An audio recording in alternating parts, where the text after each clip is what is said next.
Hey again, guys. Today's Friday, July 28th. It's at 12:19 a.m. No, I think it's p.m. It's afternoon. So, let's read the next chapter of the Wonderful Wizard of Oz. They finally reached the Emerald City. Now they're gonna see if the Wonderful Wizard of Oz will receive them. Let's see what happens.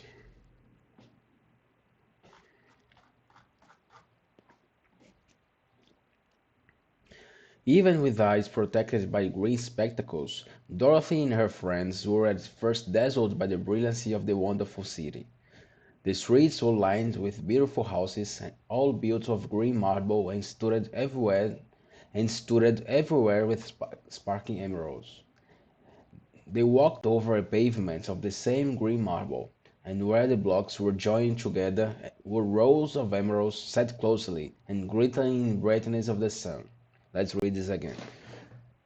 They walked over a pavement of the same green marble, where the blocks were joined together were row, and the blocks were joined together were rows of emeralds, set closely and glittering in the brightness of the sun. They walked over a pavement of the same green marble, and where the blocks were joined together were rows of emeralds, set closely and glittering in the brightness of the sun. That was better. Not perfect, but better. The window panes were the window panes were of green glass. Even the sky above the city had a green tint, and the rays of the sun were green. There were many people, men, women, and children, walking about, and these were all dressed in green clothes and had greenish skin. They looked at Dorothy and her strangely assorted company with wondering eyes, and the children all ran away and hid behind their mothers when they saw the lion, but no one spoke to them. Many shops stood in the street, and Dorothy saw that everything then was green. Green candy and green popcorn were offered for sale, as well as green shoes, green hats, and green clothes of all sorts. At one place, a man was selling green lemonade, and when the children bought it, Dorothy could see that he paid for it with green pennies. There seemed to be no horses nor animals of any kind. If there were, they probably would be green too. The men carried things around in little green carts, which they pushed before them. Everyone seemed happy and contented and prosperous. The guardian of the gates led them through the streets until they came to a big building, exactly in the middle of the city, which was the Palace of Oz, and the great wizard, the wonderful wizard. There was a soldier before the door, dressed in a green uniform and wearing a long green beard. "Here are strangers," said the guardian of the gates to him, "and they demand to see the great Oz." "Step inside," answered the soldier, "and I will carry your message to him." So they passed through the palace gates and were led to a big room with a green carpet and lovely green furniture set with emeralds. The soldier made them all wipe their feet upon a green mat before entering this room, and when they were seated, he said politely, "Please make yourself comfortable while I go to the door of the tr- Please make yourself comfortable while I go to the door of the throne room and tell us you are here." They had to wait a long time before the soldier returned. When at last he came back, Dorothy asked, "Have you seen Oz?" "Oh, no," returned the soldier. "I have never seen him. But I spoke to him as he sat behind the screen, and gave him your message. He says he will grant you an audience, if you so you desire. With each of one you must enter his presence alone, and he will admit but one each day. Therefore, as you must remain in the palace of several days, therefore, as you must remain in the palace for several days, I will have you shown the rooms. I will have shown you two rooms where you may rest in comfort after the journey." "Thank you," replied the girl. "That is very kind of us." The soldier and I blew upon a green whistle, and at once a young girl dressed in a pretty green and at once a young girl dressed in a pretty green silk gown entered the room. She had a lovely green hair and green eyes, and she bowed low before Dorothy and as she said, "Follow me, and I'll show you your room." So Dorothy said goodbye to all her friends except Toto, and taking the dog in her arms, followed the green girl through seven passages and up three flights of stairs until they came to a room at the front of the palace. It was the sweetest little room in the world, with a soft, comfortable bed that had sheets of green silk and a green velvet counterpane.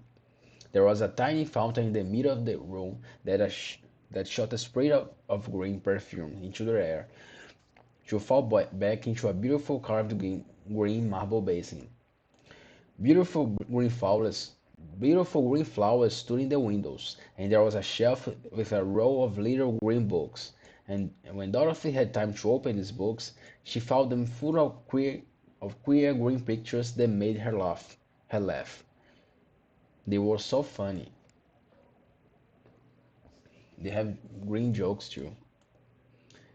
In a wardrobe were many green dresses made of silk and satin and velvet, and all of them fitted Dorothy exactly. "Make yourself perfectly at home," said the green girl, "and if you wish for anything, ring the bell. Oz will send for tomorrow morning." She left Dorothy alone and went back to the others.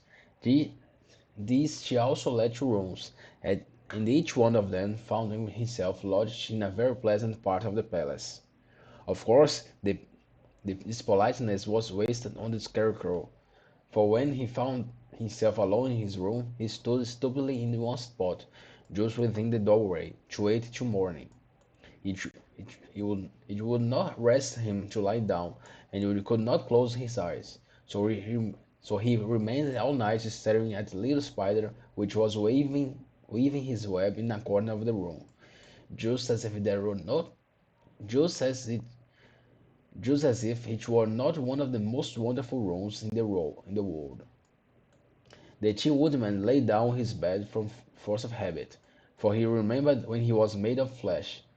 But not being able to sleep, he passed the night moving his joints up and down to make sure he kept in good working order.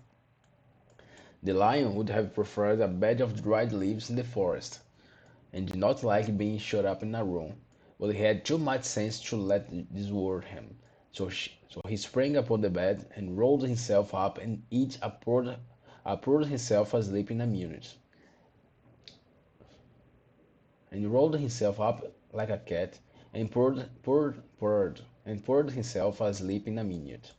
The next morning, after breakfast, the Green Maiden came to fetch Dorothy, and she dressed her as in one of the prettiest gowns made of green brocaded satin. Dorothy put on a green silk apron and tied a green ribbon around the Toto's neck, and they started for the throne room of the Great Oz. First, they came to a great hall in which were many ladies and gentlemen of the court, all dressed in, all dressed in rich costumes. These people had nothing to do but talk to each other, but they always came to wait outside the throne room every morning, although they were never permitted to see Oz. As Dorothy entered, as Dorothy entered, they looked at her. As Dorothy entered, they looked at her curiously. As Dorothy entered, they looked at her curiously. As Dorothy entered, they looked at her curiously. Let's go once more. As Dorothy entered, they looked at her curiously. As Dorothy entered, they looked at her curiously, and one of them whispered, "Are you really going to look upon the face of Oz the Terrible?" "Are you really going to look upon the face of Oz the Terrible?" "Of course," answered the girl, "if you see me." "Oh, he will see you," said the soldier who had taken her message to the wizard, although he does not like to have people ask to see him. Indeed, at first he was angry, and I said I should send you back where you came from. Then he asked me what you looked like, and when I mentioned your silver shoes, he was very much interested. At last, I told him about the mark upon your forehead, and he decided he would admit you to his presence. Just then a bell, just then a bell rang, and the and the green girl said to Dorothy, that is the signal. You must go into the throne room alone. You must go to the you must go into the throne room you must go into the throne room alone. You must go into the throne room alone. Room. You must go into the throne room alone. She opened a little door, and Dorothy walked boldly through the. She opened a little door, and Dorothy walked boldly through, and found herself in a wonderful place. It was a big, round room with a high arched roof,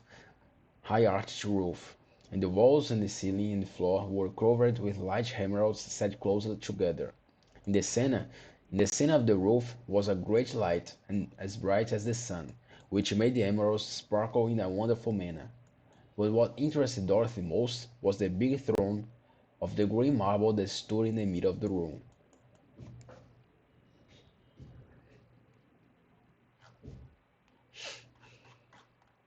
It was shaped like a chair and sparkled with gems, as did everything else. In the center of the chair was an enormous head, without body to support it, or any arms or legs whatever. There was no hair upon his head, but it had eyes and nose and mouth, and was bigger than the head of the biggest giant. As Dorothy gazed upon this, in wonder and fear, the eyes turned slowly and looked at her sharply and steadily. As Dorothy gazed upon this in wonder and fear, the eyes turned slowly and looked at her sharply and steadily. Then the mouth moved, and Dorothy heard a voice say, "I am Oz, the great and terrible. Who are you, and why do you seek me?" It was not such an awful voice as she had expected to come from the big head, so she took courage and answered, "I am Dorothy, the small and meek. I have come to you for help." The eyes looked at her thoughtfully for a few minutes. Then said the voice, "Where did you get the silver shoes?" "I got them from the wicked witch of East when my house fell on her and killed her," she replied. "Where did you get the mark upon your forehead?" continued the voice. "That's where the good witch of North kissed me when she bade me good-bye and sent me to you," said the girl. Again the eyes looked at her sharply, and they saw she was telling the truth. Then Oz asked, "What do you wish me to do?" "Send me back to Kansas, where my Aunt Em and Uncle Harry Send me back to Kansas, where my Aunt Em and Uncle Henry are," she answered earnestly. She answered earnestly. "I don't like your country, although it is so beautiful. And I'm sure Aunt Em will be dreadfully worried. And I'm sure Aunt Em will be dreadfully worried about my being away so long. And I'm sure Aunt Em would be dreadfully worried about and I'm sure Aunt Em would be dreadfully worried over my being away. Once more. And I'm sure Aunt Em would be dreadfully worried over my being away so long." The eyes winked 3 times, and then they turned up to the ceiling and down. The eyes winked 3 times, and then they turned up to the ceiling and down to the floor and rolled around so clearly that they seemed to see every part of the room. And at last they looked at Dorothy again. "Why should I do this for you?" asked Oz. "Because you are strong and I'm weak. Because you are a great wizard and I'm only a helpless little girl," she answered. "But you are strong enough to kill the wicked witch of East," said Oz.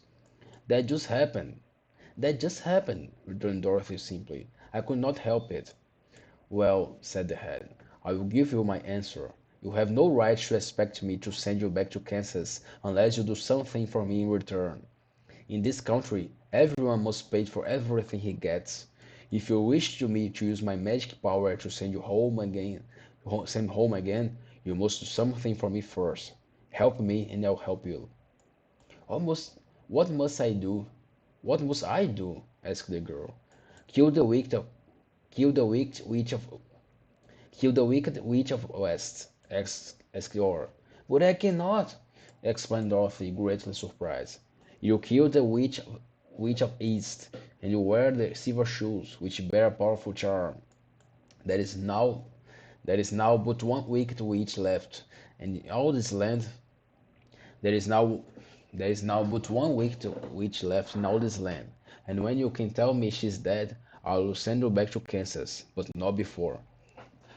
The little girl began to weep. She was so much disappointed, and the eyes winked again and looked upon her anxiously, as if the great Oz felt that she could help him if she would. I never killed anything willingly, she sobbed. I never killed anything willingly. I never killed anything willingly. And even if I wanted to, how could I kill the wicked witch? If you, who are the great and terrible, cannot cure her yourself, how do you expect me to do it? I do not know, said the head, but that is my answer. And until the wicked witch dies, you'll not see your uncle and aunt again. And until the wicked witch dies, you'll not see your uncle and aunt again. Remember that the wicked is witch. Remember that the witch is wicked, tremendously wicked, and ought to be killed. Now go, and do not ask me again until you have done your task. Now go, and do not ask me to see you again until you have done your task. Sorrowfully, Dorothy left the throne room and went back, where the Lion, the Scarecrow, and the Tin Woodman were waiting to hear what Oz had said to her. There is no hope for me, she said sadly, for Oz will not send me home until I have killed the wicked witch of the West. Wicked until I have killed the wicked witch of the West. That I can never do. Her friends were sorry, but could do nothing to help her. So she went to her own room and lay down to the bed. So she went to her own room.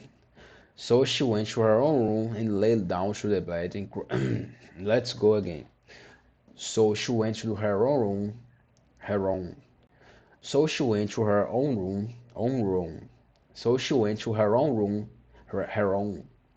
So she went to her own room, her own room, her own room, her own room, her own room. So she went to her own room and lay down to the So she went to her own room and lay down on the bed and cried herself to sleep. The next morning, the soldier with the green whiskers came to the Scarecrow and said, "Come with me, for Oz has sent for you." So the Scarecrow followed him and was admitted in the great throne room. In the great throne room, into the great throne room, where he saw, sitting in the emerald throne, a most lovely lady. She was dressed in green silk gauze, and wore upon her flowing green locks a crown of jewels. Growing from her shoulders were wings, gorgeous in color and so light that they fluttered if the slightest breath of air reached them. When the Scarecrow had bowed, as prettily as his straw stuffing would let him, before this beautiful creature, she looked upon him sweetly and said, "I am Oz, the great and terrible. Who are you, and why do you seek me?" Now the Scarecrow, now the Scarecrow, now the Scarecrow, who had expected to see the great head of Dorothy had told him of, was much astonished. But he answered her bravely, I'm only a Scarecrow, stuffed with straw. Therefore I have no brains, and I come to you praying that you will put brains in my head instead of straw, so that I may become as much as a man as any other in your dominions. Why should I do this for you? Asked the lady. Because you are wise and powerful, and no one else can help me, answered the Scarecrow. I never grant favors without some return, said Oz. But this much I will promise. If you will kill for me the wicked witch of West, I will bestow upon you a great many brains, and such good brains that you will be the wisest man in all the land of Oz. I thought you asked Dorothy to kill the witch, said the Scarecrow in surprise. So I did. I don't care who kills her, but until she's dead, I now grant your wish. Now go, and do not seek me again until you have earned the brains you so greatly desire. The Scarecrow went sorrowfully back to his friends, and told them what was said, and Dorothy was surprised to find that the great wizard was not a head, as she had seen him, but a lovely lady. All the same, said the Scarecrow, she needs a heart as much as the Tin Woodman. On the next morning, the soldier with the green whiskers came to the Tin Woodman and said, Oz has sent for you. Follow me. So the Tin Woodman followed him and came to the great throne room.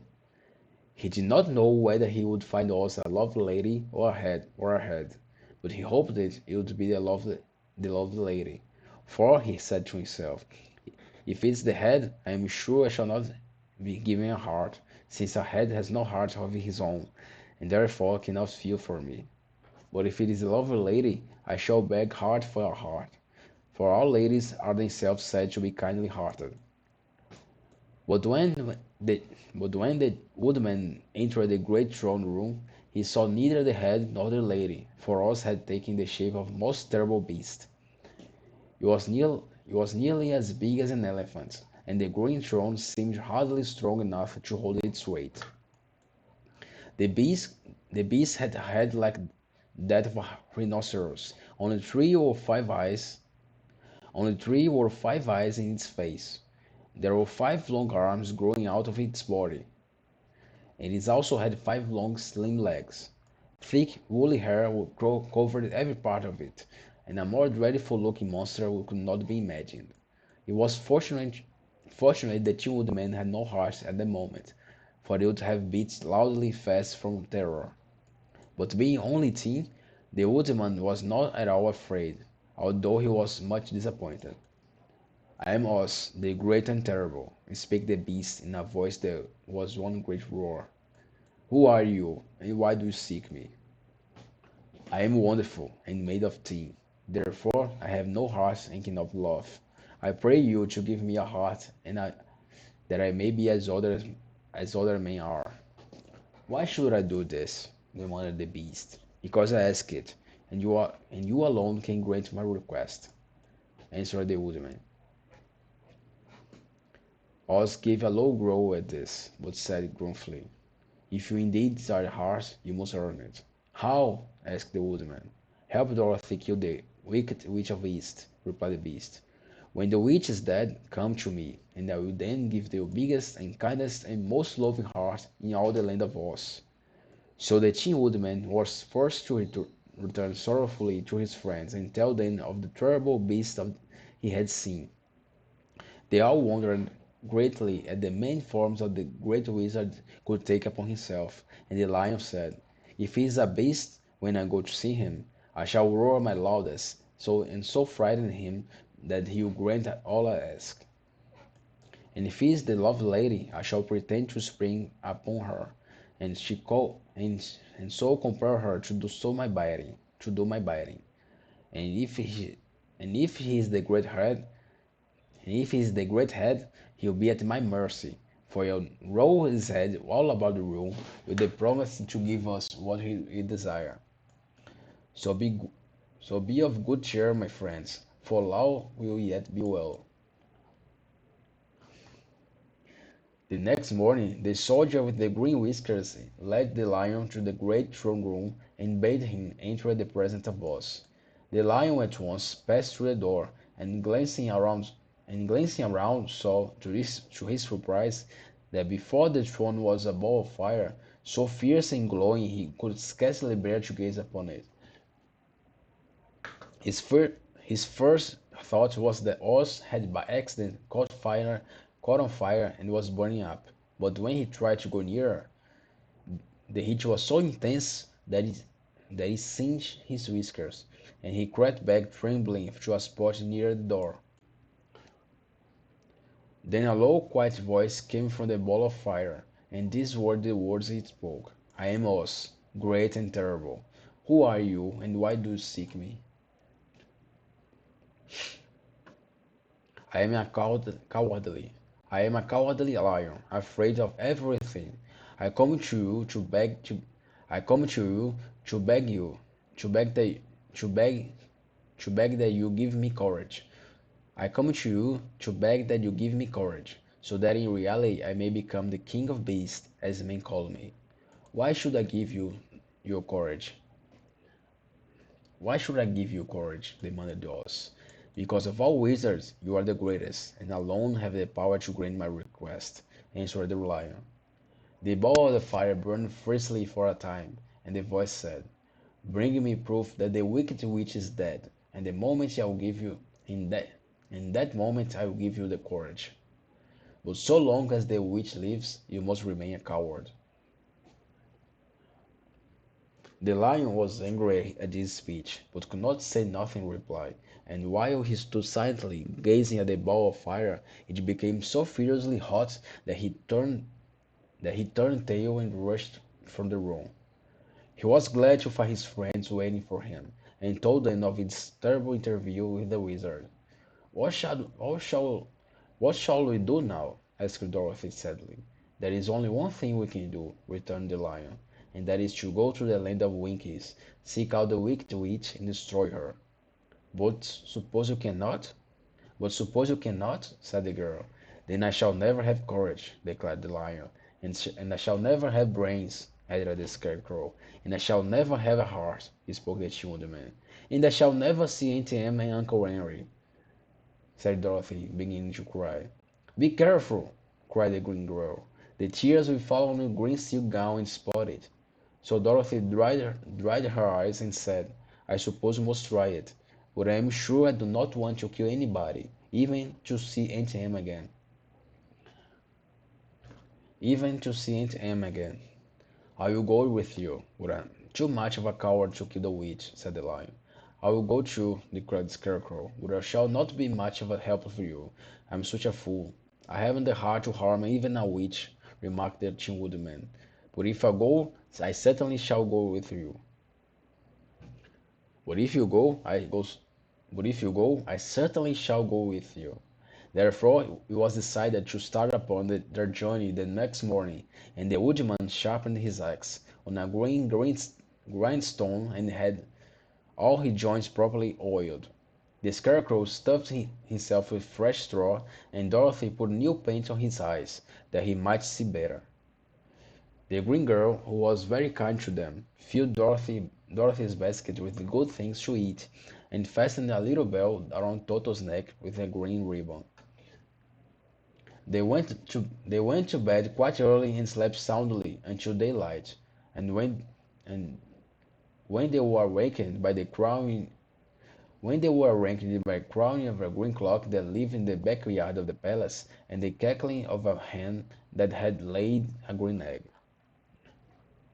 And that, my friends, is the end of chapter 11. I believe was the biggest, the longest chapter until now. The four, the four friends are going to kill the wicked witch of West, or at least try. For it's the only way that Dorothy can see Aunt Em and Uncle Henry again, the only way the Scarecrow can have his brains, the only way the Tin Woodman can have his heart, and the only way the Cowardly Lion can have courage. Let's see if they gonna get it tomorrow. Goodbye.